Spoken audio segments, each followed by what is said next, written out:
So gentlemen, whenever you're ready.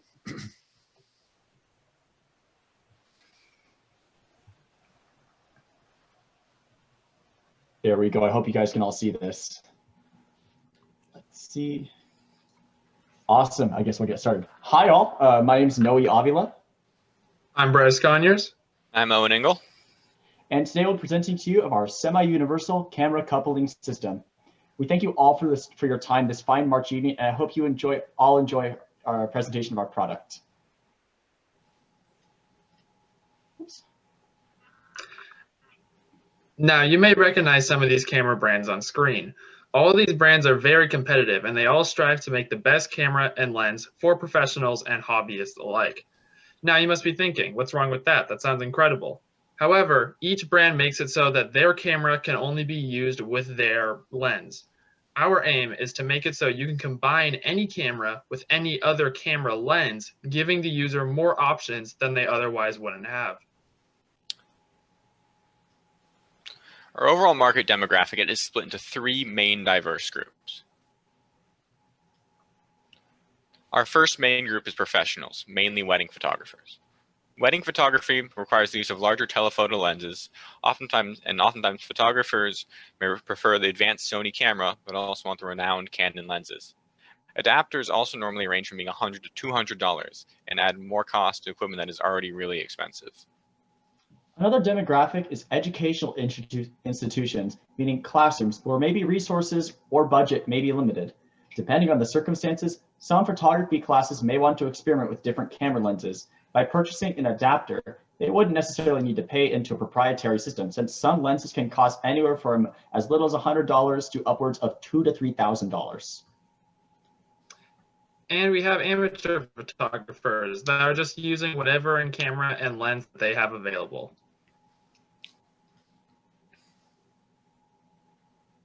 Lens adapters that are out there are very costly to purchase and only allow cameras to go from one proprietary system to another. For each individual lens adapter, you need to go from one specific system or brand, say Canon, for example, to another. Let's choose Nikon.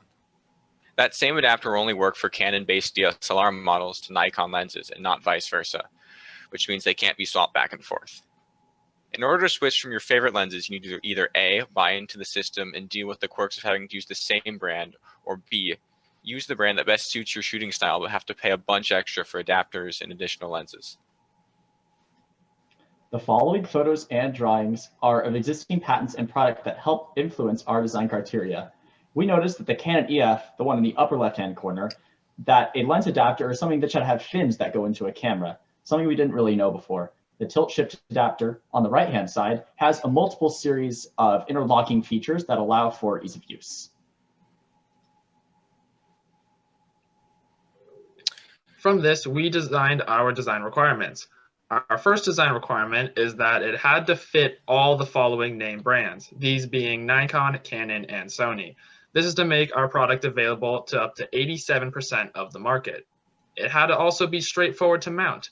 To test this, we would give a camera and lens to a stranger, and we would essentially have them just measure the time, and then from there, we would do the same thing with our adapter and compare the results.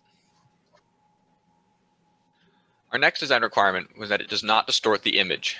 Since the adapter would give more distance between the camera and the lens, we need to make sure that the quality image is not compromised. This means that we need to make sure the autofocusing function still works and make sure the camera takes an undistorted image. Our next design requirement was durability. Our adapter has to be able to support lenses up to 7 pounds and the weight of cameras, which are around 10 pounds, without breaking or bending.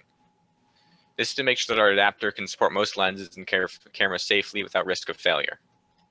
We also wanted to touch on professionalism. To meet this requirement, we'll have our adapter match the color scheme and overall look of DSLR cameras and lenses. Finally, we wanted to touch on interchangeability. We need to interface between Canon, Sony, and Nikon lenses. Once we had agreed upon our design requirements, we got to work designing some of our early prototypes. Here is one of our earliest designs of a compliant clamp idea that we had. This one has little indexing fingers that allow the lens to pretty much vary the range of diameters, allowing you to pretty much allow you to clamp onto different size mounts. Thank you, Bryce. For a span of about 3 weeks after the design of our initial prototype, we're able to undergo a period of time we call it rapid prototyping. Rather than wasting 3D printer filament time and money, we opted to use the program Autodesk Fusion 360 to make a series of prototypes in CAD. From this, we can base our final prototype that we move forward with off of the best design. We ended up using a decision matrix to find this solution. The first device that we made was this Canon Ef Mount. We CAD'd this as an example of one of our latcheting systems. Next, we made a Sony E-mount, which is an example of a simple plastic mount. This right here is an example of the Canon and Sony E-mount lenses in the form of a possible series of mounting discs. And this is an example of an iris clamp. It uses tiny clamps that descend in a circular pattern in order to grip the camera or the lens. It's rather complex, but it is also super adaptable since it can fit a wide range of different sized objects. And finally, we have our compliant clamp. However, we did not further develop this one simply because we were worried that it would scratch the camera and or lens, and we didn't want to run the risk of damaging expensive equipment. From the decision matrix here, which weighed in various factors, it would be most logical to move forward with the iris clamp that scored the highest. However, thinking practically, we do not possess the proper tools to manufacture the iris, such as a lathe or CNC, and we'll go with the simplest solution, a series of mounting discs. We chose to move forward with a series of mounting discs that would interlock between all 3 camera brands. This 4-plate solution would allow for each camera to interface with each other's respective lenses. This is an example of a render of our final product. From here, you can see our CAD drawing of our solution. The first disc on the very top is a Canon female to Nikon male. The second one, Sony female to Canon male, then a Nikon female to a Sony female, and then finally a Nikon male. Using Autodesk Fusion 360, we were able to take advantage of the physics simulation feature to provide a scalable testing environment. Here, we can create a mesh body made out of polygons and subject it to various Newtonian forces in addition to changing its material composite to get a more accurate reading of what it would be like to manufacture this in real life. This is a stress simulation of a Canon female to Nikon male mount. As you can see, it's mostly blue. That means it's quite sturdy and will be able to support the weight of the lens with little risk of failure or warping. Our next stress test, the Sony female to Canon male, this one being the largest of our 4 discs, passed the test with ease with almost little to no deformation. As seen here, with the Nikon female to Sony male adapter, there is a rather large red highlighted area. In a real world environment, this would much likely be able to warp and bend under the pressure of a camera. And lastly here, we have the Nikon male mount. This one, same as the others, passed the stress test, and it only showed a very tiny bit of deformation at the very top. Here we have a video of our product in action.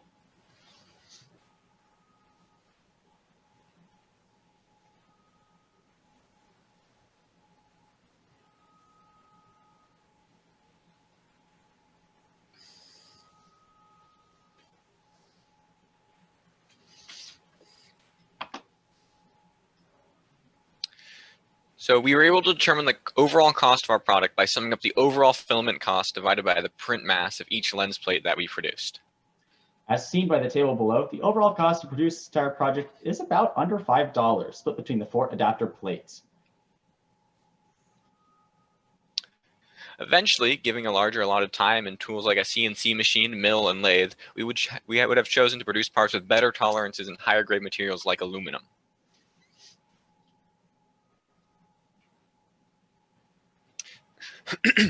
In the end, we managed to complete 5 out of our 7 design requirements that we set for ourselves at the beginning.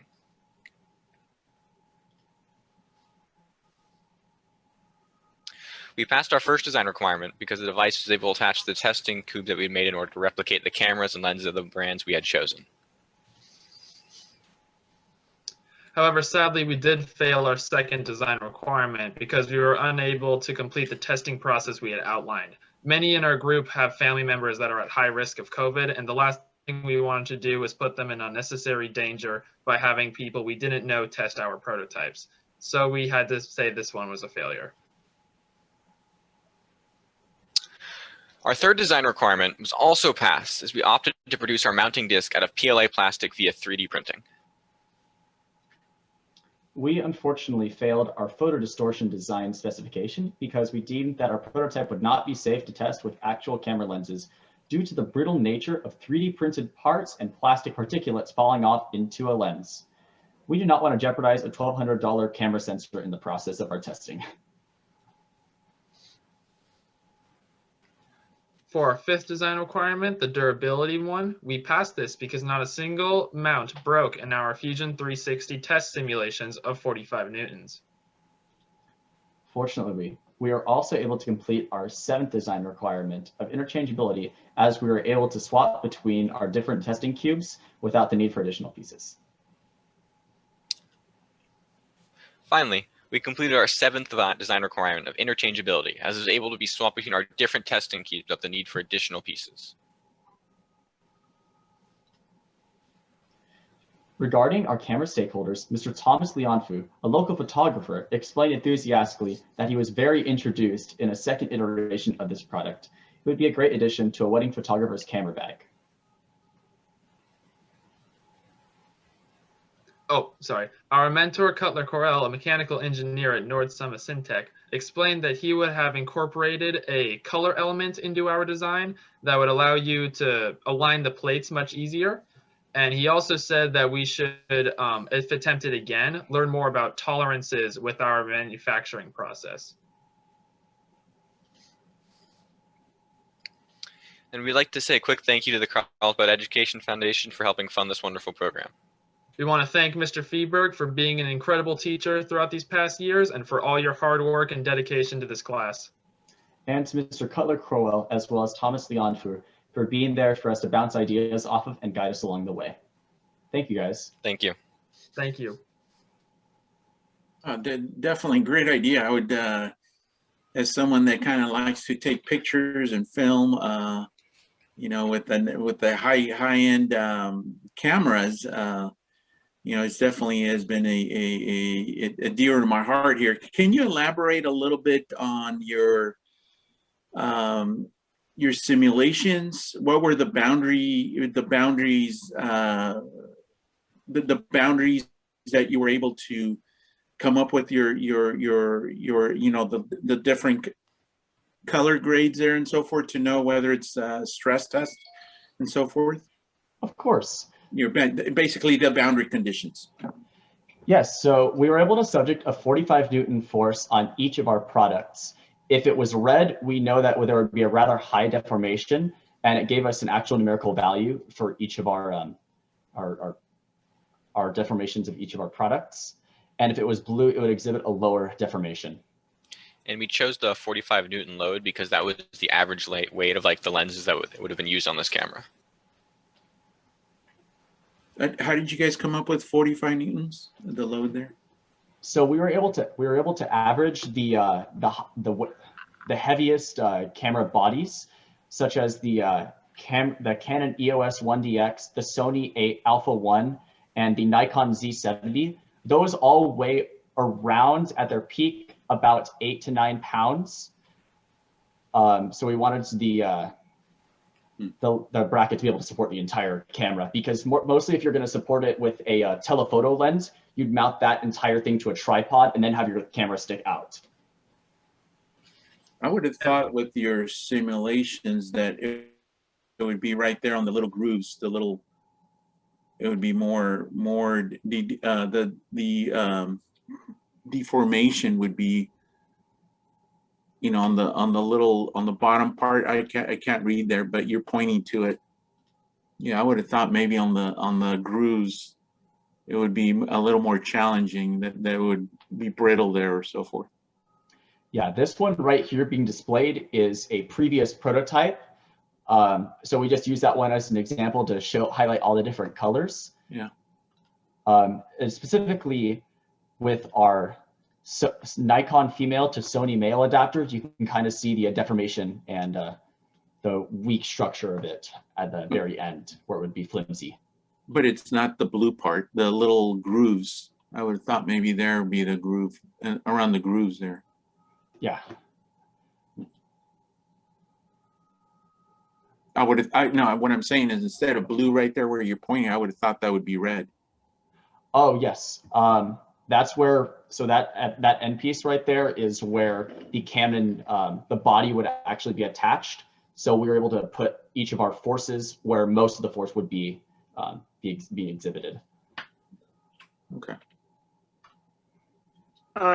So I've got a couple of comments and questions. So first of all, I really like the fact that you put in a decision matrix. This is the first group that I've seen do that. And in my opinion, when doing a design review, that's just, personally, I think that it's a really, really super powerful tool, because you see, and my experience in design reviews and comparisons, this is where most of the time is spent arguing, and it's productive. And it's somewhat subjective, but it's also really good for discussion. And so I applaud you for putting that in. I had one question about